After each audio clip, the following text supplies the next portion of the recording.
Hello everyone, Radhe Radhe, जय श्री कृष्णा। स्वागत है आप सभी का हमारे चैनल पर। जय श्री राधे, हरे कृष्ण। आप सभी का दिन शुभ हो। और आज आप श्रवण करेंगे वैशाख मास माध्यम का 22वां अध्याय। जैमिनी जी कहते हैं, हे ब्राह्मण की बात सुनकर श्रवण ने अविनाशी भगवान विष्णु का ध्यान करते हुए कहा, हे विप्रवर, हमने पहले से भी यह समाचार सुन रखा है कि इस तीर्थ में राजा इंद्रद्युम्न निवास करेंगे। चलिए पर्वत के ऊपर की भूमि पर चलते हैं। ऐसा कहकर शबर ब्राह्मण को उसी मार्ग से घने वन में ले गया। ऊपर ऊपर चढ़कर पत्थरों के कारण ऊंची नीची भूमि पर एक एक मनुष्य के चलने योग्य ही रास्ता था, और वह भी कांटों से भरा होने के कारण बहुत दुर्गम हो रहा था, और वहां प्राय अंधकार ही अंधकार रहता था। शबर वाणी द्वारा बोल बोल कर ब्राह्मण को रास्ता बताया जा रहा था। इस प्रकार 4 घड़ी तक चलकर वे दोनों रोहिणी कुंड के तट पर जा पहुंचे। उसे देखकर शबर ने कहा, हे ब्राह्मण, यह रोहिणी नामक कुंड है जो समस्त जलों की उत्पत्ति का कारण भूत महातीर्थ है। यहाँ स्नान करके मनुष्य वैकुंठ धाम में जाता है। इसके पूर्व भाग में यह महान कल्पवट है, जिसकी छाया में जाकर मनुष्य ब्रह्म हत्या का भी नाश कर देता है। इन दोनों के बीच में जो कुंज है उसमें वेदांत प्रतिपादन साक्षात भगवान जगन्नाथ जी विराजमान हैं। इनका अब आप दर्शन कर लीजिए। दर्शन करके सभी पाप राशि का विनाश कर डालिए, और इसके बाद मैं भवसागर में पड़ा हूँ, इसे शोक और चिंता को सदा के लिए त्याग दीजिए। तब विद्वान ब्राह्मण विद्यापति ने प्रसन्न होकर उस कुंड में स्नान किया, और दूर से ही मन, वाणी और मस्तक द्वारा भगवान को प्रणाम करके प्रसन्न मन से उनकी स्तुति की कि हे प्रभु, आप प्रकृति और पुरुष से सर्वथा अतीत पुरुषोत्तम है और सर्वव्यापी और परात्पर हैं। इस चराचर जगत को तरह तरह की अवस्थाओं में बदलने वाले आप ही हैं, जिनके चरण कमलों के संयोग से सर्व तीर्थमयी गंगा सब लोगों को पवित्र करती है। उन परम पावन भगवान श्री हरि को नमस्कार है, जिनके अंशभूत आनंद को पाकर संपूर्ण विश्व के प्राणी आनंदमय होकर जीवन धारण करते हैं।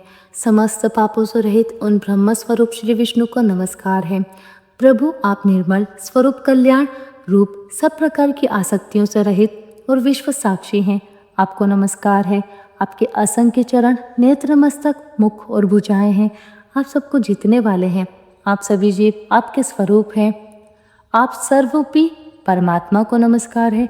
भगवान, इस असार संसार में चक्कर लगाने के कारण मैं रोग और शोकों से बहुत पीड़ित हो गया हूँ, और आपके युगल चरणार बिंदु की शरण में आया हूँ। आप इस सांसारिक दुख समुदाय से कृपया मेरा उद्धार कीजिए। प्रणव रूपी देवेश्वर भगवान विष्णु की इस प्रकार स्तुति करके उनके चरणों में मस्तक झुकाकर विद्यापति ब्राह्मण भगवान श्री विष्णु के आगे प्रणव मंत्र का जप करने लगे। जप के अंत में शबर ने कहा, हे द्विश्रेष्ठ, इस समय आप भगवान का दर्शन पाकर कृतार्थ हो गए। दिन बीत गया और आप थके मांदे और भूखे प्यासे भी हैं, इसलिए चलिए अब घर चलते हैं। इस घोर वन में हिंसक जंतुओं का निवास है, इसलिए हमारा यहाँ ठहरना उचित नहीं है। जब तक सूर्य की किरणों का प्रकाश है तब तक ही हम लोग अपने घर पहुँच जाए। ऐसा कहकर ब्राह्मण के साथ शबर बड़ी तेजी से आश्रम को लौटा।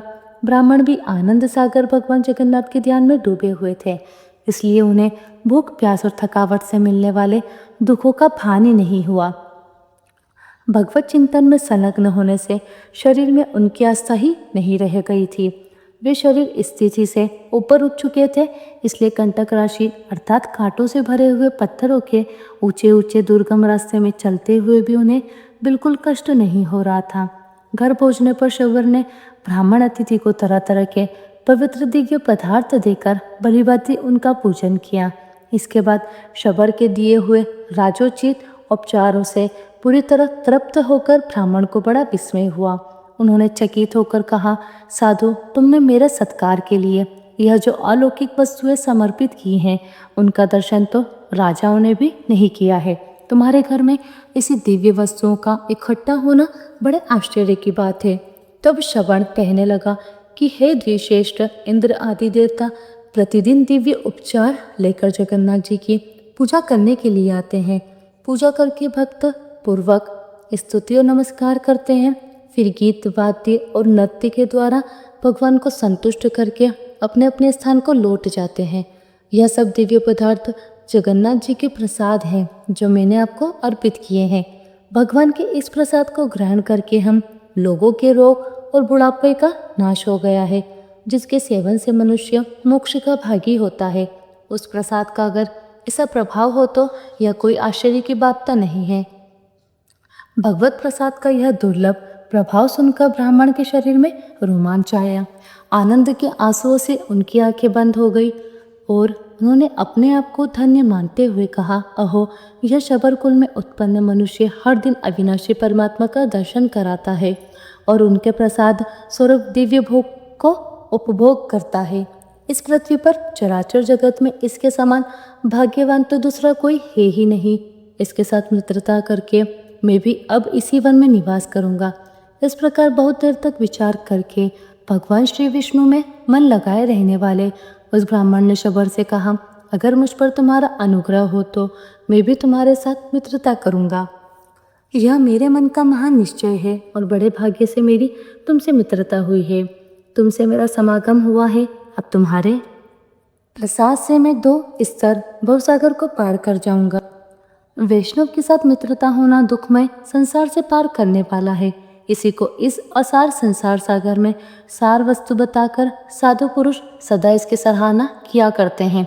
तुम जैसे मित्र के साथ से कमल के समान नेत्रों वाले शंख चक्र गदाधारी भगवान विष्णु का फिर से मुझे दर्शन हो सकेगा। हे सखे, मेरे लौट जाने पर राजा इंद्रदुमन भगवान की आराधना करने के लिए यहीं आकर निवास करेंगे। उनकी इच्छा है यहाँ एक विशाल मंदिर बनवाएं जो भगवान को प्रिय है। जगन्नाथ जी की पूजा के लिए सहस्त्रों उपचार का मैं प्रबंध करूंगा। यह उनकी महाप्रतिज्ञा है। सुनकर शबरा ने कहा, हे सखे, यह भी पुरातन काल से वैसी ही बात प्रसिद्ध है जैसी कि आपने इंद्रदुमन के आगमन के बारे में कही है। केवल इतनी ही बात होगी कि राजा यहाँ नील माधव का दर्शन नहीं कर सकेंगे। भगवान ने यमराज से एक प्रतिज्ञा की है और उसके अनुसार वे शीघ्र ही स्वर्णमय बालू में छुपकर अदृश्य हो जाएंगे। आपने महान सौभाग्य के फल से भगवान का प्रत्यक्ष दर्शन कर लिया है। इंद्रदुमन के आने पर निश्चय ही वे आंखों से ओझल हो जाएंगे, परंतु यह बात आपको राजा के सामने नहीं कहनी चाहिए। राजा जब यहाँ आकर भगवान को नहीं देखेंगे और अन्न जल त्याग कर मरने को तैयार हो जाएंगे, तब स्वप्न में उन्हें भगवान गदाधर का दर्शन होगा और उन्हीं की आज्ञा से वे भगवान का काष्ठ में अर्थात लकड़ियों की 4 मूर्तियों को श्री ब्रह्मा जी के द्वारा स्थापित कराकर भक्तिपूर्वक उनकी पूजा करेंगे। इस प्रकार परस्पर पुण्य में चर्चा करने के वे दोनों सुंदर स्थान में पल्लव बिछी हुई शैया पर सो गए। सवेरा होने पर दोनों ने तीर्थराज समुद्र के जल में विधिपूर्वक स्नान किया और भगवान माधव को प्रणाम करके राजा के रहने योग्य उत्तम स्थान का निश्चय करके फिर वे दोनों लौट आए। इसके बाद अपने मित्र से विदा लेकर ब्राह्मण रथ पर आरूढ़ होकर जिस प्रकार से आए थे उसी प्रकार से अवंतीपुर को चले गए। इधर रथ पर बैठे हुए विद्यापति ब्राह्मण ने यह सोचा कि मैंने जो भगवान नील माधव का दर्शन कर लिया उससे मेरा कर्तव्य तो पूरा हो गया। अब श्री पुरुषोत्तम क्षेत्र की परिक्रमा करके शीघ्र यहाँ से लौटूं, ऐसा निश्चय करके वे नाना प्रकार के वृक्षों से भरे हुए क्षेत्र और वन को देखते हुए उस समय उस पुरुषोत्तम तीर्थ की परिक्रमा करने लगे। परिक्रमा पूरी करके भगवान का ध्यान करते हुए बिना कुछ खाए पिए चले और शाम होते होते अवंतीपुर में पहुंच गए। दूतों ने महाराज को उनके लौटने का शुभ समाचार सुनाया। सुनकर महाराज इंद्रदमन बहुत प्रसन्न हुए। वे भगवान जनार्दन की पूजा करके विद्वान ब्राह्मणों के साथ प्रसन्नता पूर्वक बैठे और विद्यापति की आने की प्रतीक्षा करने लगे। ठीक इसी समय प्रवेश मार्ग बताने वाले शरीदार सिपाहियों द्वारा और द्वारपालों द्वारा सूचित किए हुए रास्ते से अत्यंत उतावले हुए पूर्ववासियों के साथ विद्यापति ब्राह्मण ने भगवान नीलमाधव के प्रसाद स्वरूप सुंदर माला हाथ में लेकर राजा के आगे दरबार में प्रवेश किया। उन्हें देखकर राजा सिंहासन से उठकर खड़े हो गए और हे जगदीश्वर, प्रसन्न होइए ऐसा कहकर उनके पास गए। इसके बाद फिर इस प्रकार बोले कि आज मेरा जीवन जन्म और कर्म दोनों ही दृष्टियों में सफल हो गया, क्योंकि इस समय में यहाँ प्रसाद माला के रूप में साक्षात माधव का ही दर्शन कर रहा हूँ। संसार के समस्त पापों का विनाश करने वाली भगवान श्री विष्णु के मस्तक पर चढ़ी हुई इस दिव्य माला को मैं प्रणाम करता हूँ। जिनके चरण कमलों की धली को अपने मस्तक में लगाकर श्री ब्रह्मा आदि देवताओं ने महान ऐश्वर्य प्राप्त किया, उन भगवान विष्णु के श्री अंगों में लगे हुए उज्जवल अंगराग से संयुक्त पुष्पों की इस आधारभूत माला को मैं प्रणाम करता हूँ। हे नीलाचल के शिखर को विभूषित करने वाले पापहारी हरि, आपकी जय हो। शरणागतों की पीड़ा दूर करने वाले श्रीमान नारायण, मैं आपकी शरण में आया हूँ, कृपया मेरा उद्धार कीजिए। आंसुओं से भरी गदगद वाणी में इस प्रकार कहते हुए राजा इंद्रद्युम्न ने धरती पर मस्तक रखकर फिर भगवान को प्रणाम किया। उस समय उनके अंग अंग में रोमांच आया था। वे विद्यापति ब्राह्मण भी समस्त पापों से रहित होकर भगवान माधव का ध्यान करते हुए राजा के सामने उपस्थित हुए और इस प्रकार कहने लगे, महाराज, आपने अपने तेज से संपूर्ण लोगों के पापों का निवारण करने वाले भगवान बुद्धिमान नीलाचल शिखर निवासी श्री माधव आप पर कृपा करें। ऐसा कहकर विद्यापति ने वह माला राजा इंद्रद्युम्न के गले में डाल दी। राजा ने भी उठकर अपने हृदय पर लटकती हुई माला को देखकर ऐसा माना कि इसके रूप में साक्षात भगवान लक्ष्मीपति ही मेरे हृदय में विराजमान है। फिर दोनों हाथ अपने मस्तक पर रखकर जोड़कर उन्होंने अपने नेत्र कुछ बंद कर लिए और आनंद के आंसुओं से गदगद कंठ होकर श्रीहरि की इस प्रकार स्तुति करने लगे। राजा इंद्रद्युम्न बोले, समस्त संसार के सृष्टि पालन और संहार रूपी शिल्प के कारीगर, आपकी जय हो। अपने विश्व के रोम रोम में लीला से ही असंख्य ब्राह्मणों का भार धारण करने वाले हे नारायण, आपकी जय हो। प्रभु, आप सबके अंतर्यामी और शरणागतों का दुख दूर करने वाले हैं। ब्रह्मा, इंद्र तथा रुद्र आदि देवताओं के मुकुट से आपके चरणारविंदों की विचित्र शोभा होती है। आप दीनों, अनाथों और विपत्तिग्रस्त प्राणियों की रक्षा में सदैव तत्पर रहते हैं। हे जगन्नाथ, हे भक्तवत्सल, मैं अनादिकाल से भ्रम में भटकने वाले दीन मनुष्य एकमात्र आपकी शरण में आया हूँ, आप कृपया मेरी रक्षा करें। इस प्रकार स्तुति करके राजा अपने आसन पर बैठ गए। उस समय गृहस्थ, ब्रह्मचारी, वानप्रस्थ और सन्यासी सभी उन्हें घेरे हुए थे। 18 विद्याओं में कुशल यज्ञकर्ता ब्राह्मणों के साथ राजा ने बहुत आदरपूर्वक विद्यापति जी का पूजन किया और अपने सामने चौकी पर बिठाकर आदि से ही यानी शुरुआत से ही कुशल समाचार पूछा। पुरुषोत्तम क्षेत्र के महात्म्य, नीलमणि विग्रहधारी भगवान विष्णु की महिमा तथा स्वरूप के बारे में भी प्रश्न किए। तब विद्यापति ने अपने अनुभव में आए हुए श्रवण द्वीप में प्रवेश से लेकर समुद्र में स्नान करने तक के पुरुषोत्तम क्षेत्र संबंधी सारे वृत्तांत को विस्तार पूर्वक कह सुनाया। नीलांचल पर चढ़ना, नीलमाधव का दर्शन करना, रोहन कुंड में स्नान करना, कल्पवट की महिमा, नरसिंह आदि स्वरूपों की प्रतिष्ठा, 8 शिव और 8 शक्तियों की स्थिति, रथ से घूमकर देखी हुई पुरुषोत्तम क्षेत्र की लंबाई और चौड़ाई, सबका क्रमशः और बिल्कुल वैसे ही वर्णन कर दिया। यह अद्भुत वृत्तांत सुनकर राजा बहुत प्रसन्न हुए। प्रसन्न मन से उन्होंने कहा, भगवान नीलेंद्र मणिमय विग्रह वाले भगवान श्री विष्णु के स्वरूप का भी अब यथार्थ वर्णन कीजिए। तो विद्यापति बोले, राजन, मैं भगवान जगन्नाथ की उस दिव्य मूर्ति का वर्णन करता हूँ जिसे इन चर्म चक्षु अर्थात नेत्रों से देखकर मनुष्य मोक्ष का भाजन बन जाता है। भगवान की वह मूर्ति बहुत प्राचीन तथा इंद्र नीलमणि नामक पत्थर की बनी हुई है। ब्रह्मा, रुद्र और इंद्र आदि देवता प्रतिदिन जाकर उसकी पूजा करते हैं।